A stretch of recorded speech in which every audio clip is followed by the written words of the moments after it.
नमस्कार विद्यार्थियों। तो आज हम प्रतिवेदन का प्रारूप कैसे लिखते हैं इसका अभ्यास करेंगे।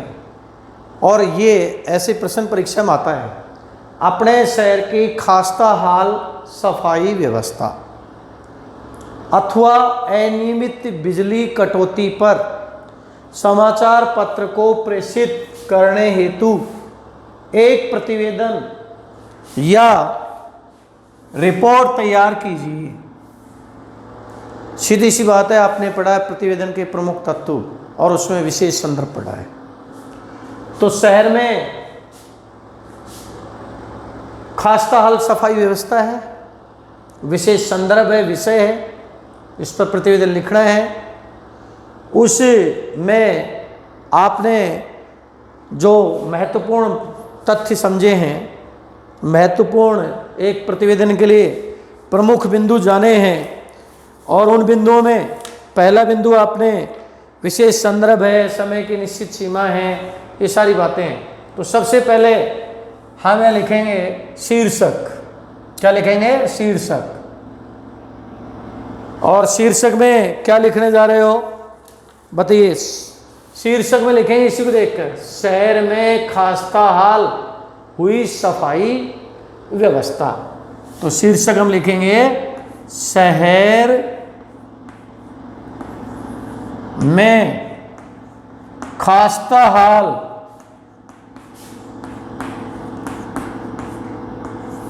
हुई सफाई व्यवस्था।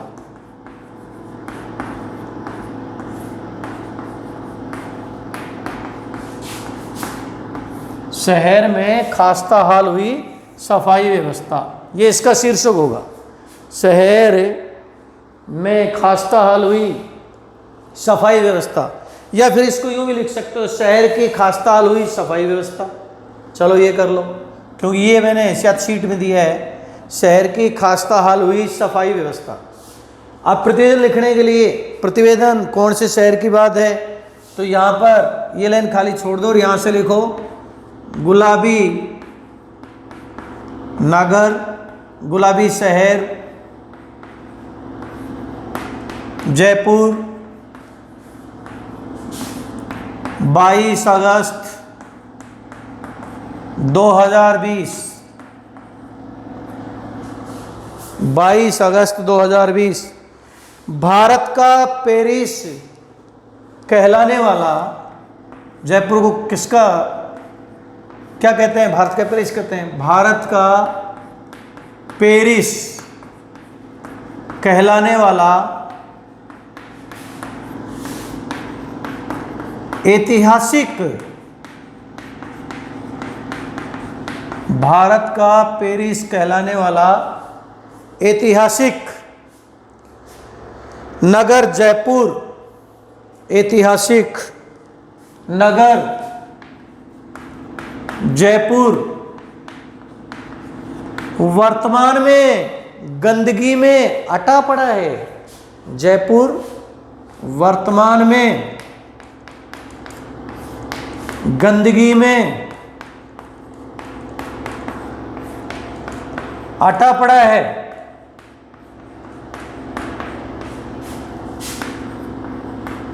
अटा पड़ा है, वर्तमान में गंदगी में अटा पड़ा है। इसकी बसावट बनावट में नालियां पक्की बनी हुई हैं। इसकी बसावट बनावट में नालियां, इसकी बसावट बनावट में नालियां पक्की बनी हुई हैं।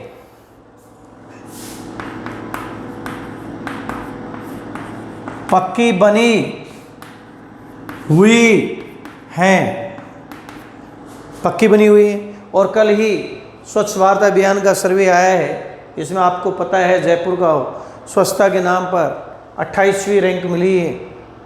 तो तय है कि भारत का पेरिस कहलाने वाला ऐतिहासिक नगर जयपुर वर्तमान में गंदगी में अटा पड़ा है। इसमें बसावट बनावट में नालियाँ पक्की बनी हुई हैं।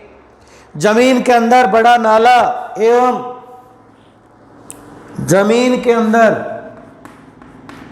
जमीन के अंदर बड़ा नाला एवं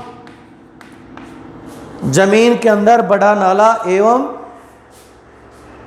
ड्रेनेज सिस्टम भी है।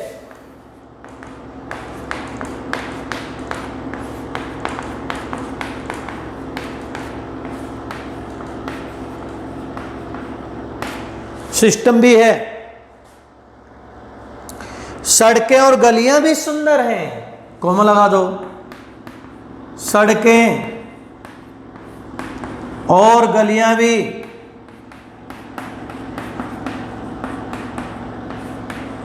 सुंदर हैं। जयपुर वास्तव में सुंदर शहर है, ये तथ्यात्मक भी है।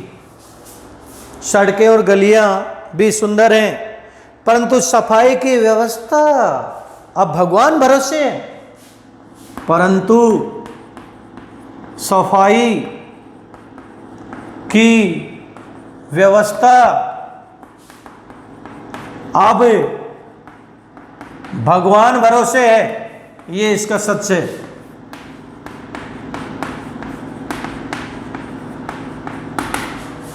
कि सफाई वहां नहीं है, भगवान भरोसे ही है। जहां देखो वहां कूड़े के ढेर दिखाई देते हैं। जहां देखो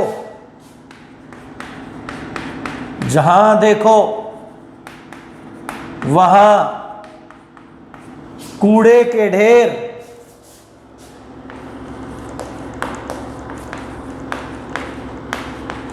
दिखाई देते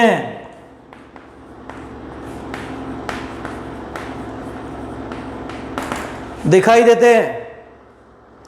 नालियां कचरा जमा होने से अवरुद्ध है। नालियां कचरा जमा होने से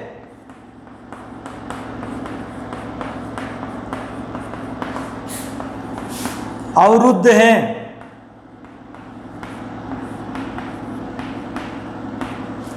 हैं।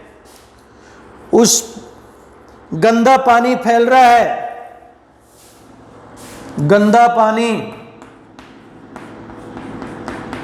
रहा है। अवरुद्ध होने से।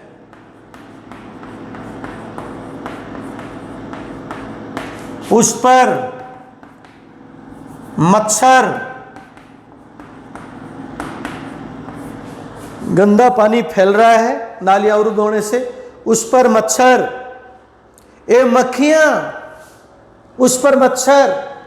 एवं मक्खियां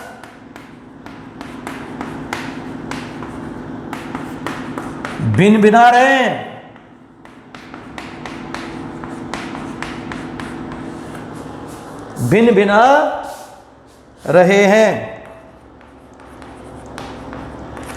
भिनभिना रहे हैं और वैसिले कीड़े भी रेंग रहे हैं। यहां लगाओ। और वैसिले जहरीले कीड़े भी रेंग रहे हैं।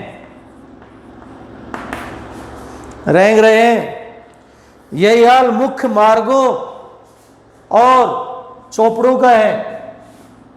यही हाल मुख्य मार्गों और चौपड़ों का है। छोटी चौपड़ बड़ी चौपड़ का ये हाल है का है। नगर में सफाई व्यवस्था के लिए अनेक कर्मचारी नियुक्त हैं। नगर में सफाई व्यवस्था के लिए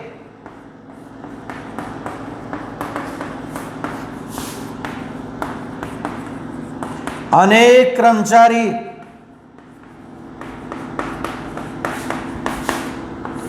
नियुक्त हैं।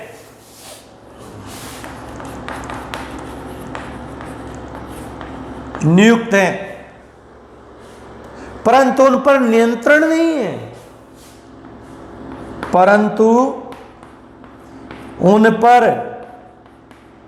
नियंत्रण नहीं है।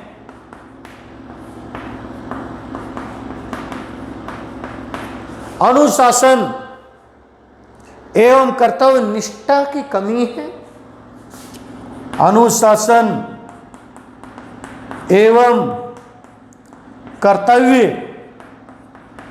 निष्ठा की कमी है।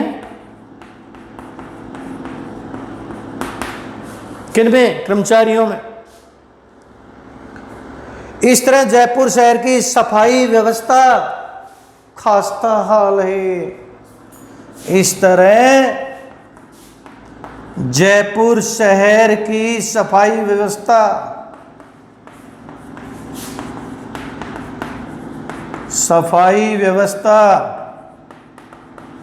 खस्ता हाल है।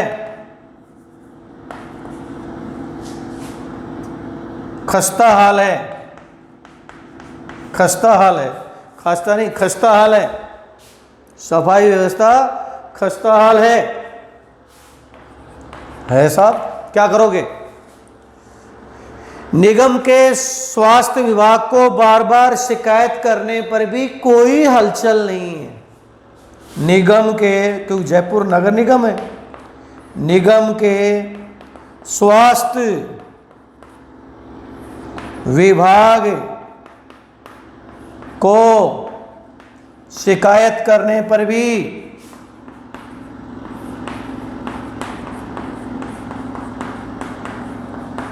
कोई हलचल नहीं है।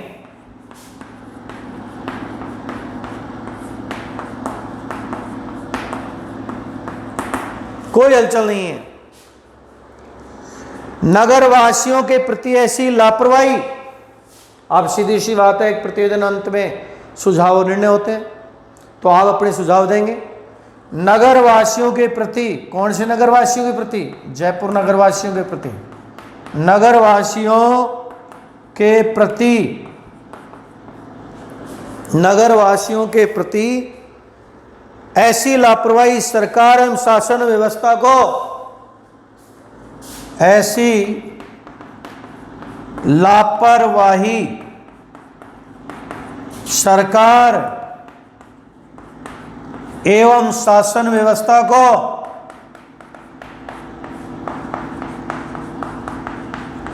अच्छा तो ये रहता है कि सुझाव अगले पैराग्राफ में देते, दूसरे प्रतिवेदन में यूं करेंगे कि सुझाव अंत में अलग पैराग्राफ में दिया जाए कि नगर वासियों के प्रति ऐसी लापरवाही सरकार एवं शासन व्यवस्था को भारी पड़ सकती है, भारी पड़ सकती है,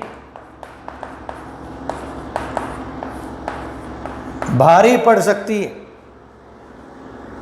अतः इस दिशा में ठोस प्रयास, अतः इस दिशा में सुझाव दे रहे हो, अतः इस दिशा में ठोस प्रयास नितांत प्रयास नितांत आवश्यक है,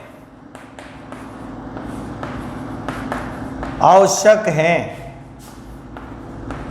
देखिए प्रतिवेदन में जो हमने प्रमुख बिंदु बताए उसमें आवश्यक निर्णय भी हमने बताया था, और इन आवश्यक निर्णयों में सीधी सी बात है,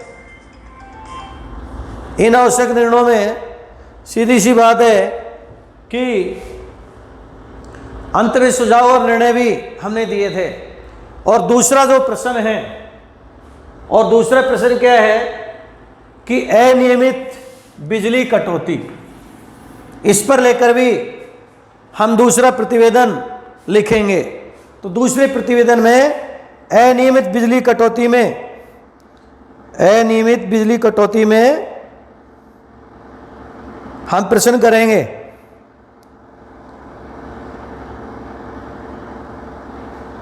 देखिए कैसे, अब दूसरा प्रश्न इसी में अथवा है, यहां पर हम लिखेंगे इसी में बदलकर, क्या लिखोगे? और उसमें होगा, दूसरे प्रश्न में क्या था? अनियमित बिजली कटौती, हेडिंग डाल देंगे आप यहां इस दूसरे अथवा को लेकर। तो इसमें हम हेडिंग डालेंगे अनियमित बिजली कटौती।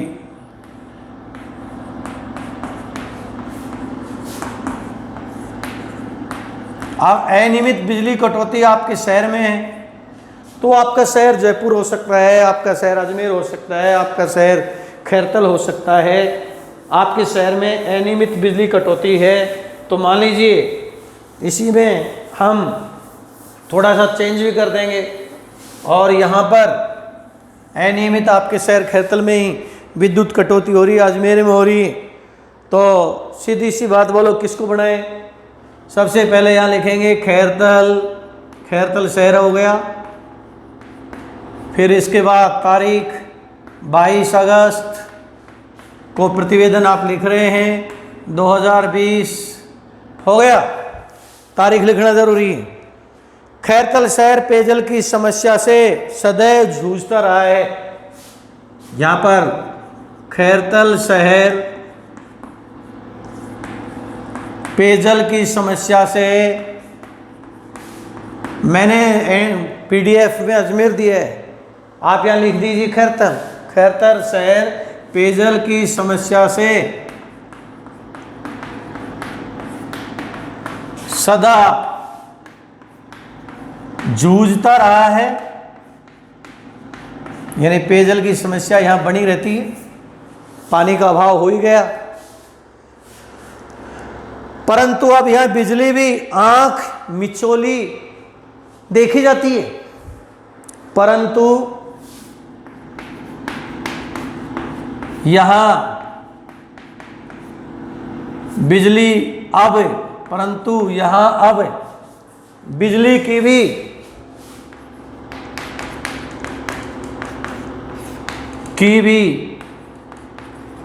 आंख मिचोली, यानी आंख की झपकू की तरह आती है और जाती है, देखी जाती है।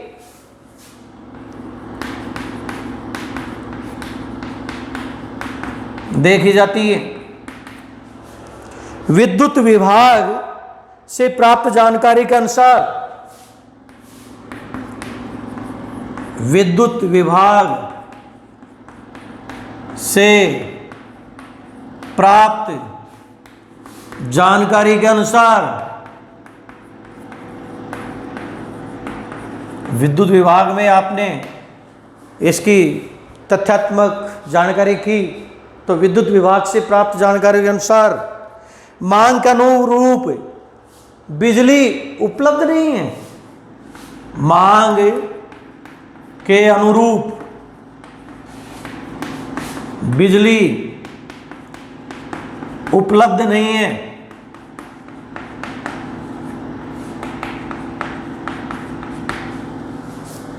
उपलब्ध नहीं है,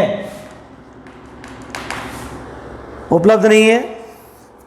इस कारण जब तब अनियमित रूप से बिजली की कटौती हो रही है, इस कारण जब तब अनियमित रूप से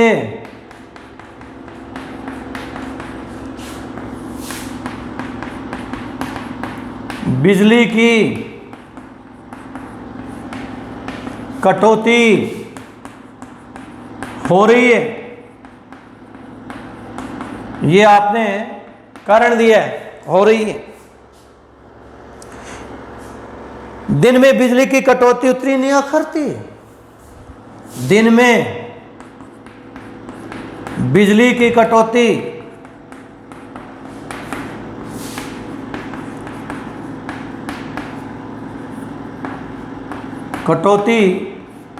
उतनी नहीं अखरती।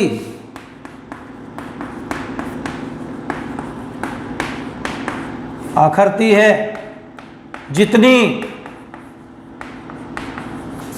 रात्रि के समय, जितनी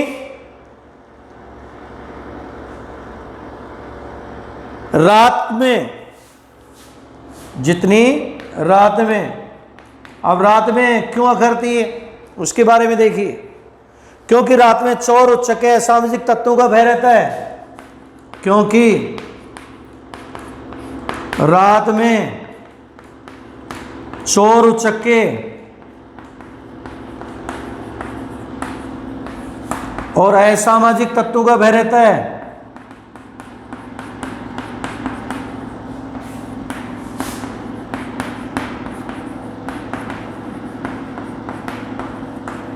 भय रहता है।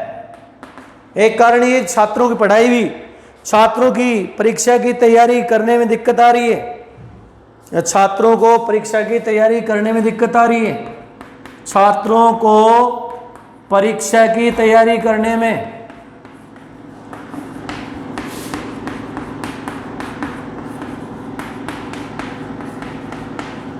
दिक्कत आ रही है।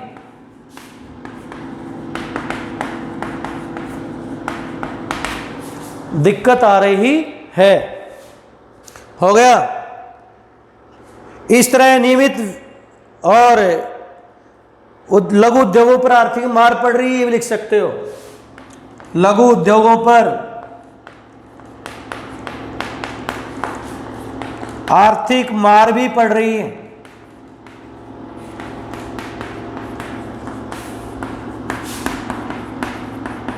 और अंत में हम सुझाव देंगे, इस तरह अनियमित विद्युत कटौती से सामाजिक जीवन की गतिविधियां प्रभावित हुई हैं। और इसके बाद यह सुझाव देंगे हम, समय अनुसार सरकार इस संबंध में समय अनुसार सरकार इस संबंध में सुझाव और निर्णय जरूरी है। संबंध में उचित उपाय कर लोगों को राहत पहुंचाने का प्रयास करें। उचित उपाय कर लोगों को राहत पहुंचाने का प्रयास करें। यह उसका प्राथमिक दायित्व भी है। यह उसका प्राथमिक दायित्व भी